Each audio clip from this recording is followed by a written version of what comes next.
જથ્થા સાથે બે શખ્સ ઝડપાયા 48 લાખથી વધુની કિંમતનો આ ડ્રગ્સનો જથ્થો પોલીસે જપ્ત કર્યો છે।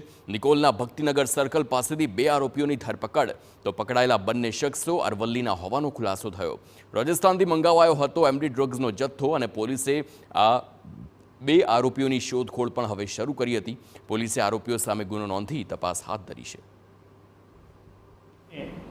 489 ગ્રામ એટલે કે 48 લાખના ડ્રગ્સના જથ્થા સાથે એસઓજીએ પકડી લીધેલ છે અને બંને વિરુદ્ધમાં એનડીપીએસ એક્ટ હેઠળ ગુનો દાખલ કરવામાં આવેલ છે। એમાં પિયુષનો જે મિત્ર જયેશ છે, જે રાજસ્થાનનો રહેવાસી છે, એ પિયુષે જયેશનો સંપર્ક કરી અને ડ્રગ્સનો જથ્થો મગાવવાની વાત કરેલી અને જયેશે અલ્કેશ કરીને અલ્કેશ પટેલ કરીને વ્યક્તિ છે, એની પાસેથી મધ્યપ્રદેશથી એસયુવી ગાડીમાં આ જથ્થો સચિન અને પિયુષને આપી ગયેલા। સુરત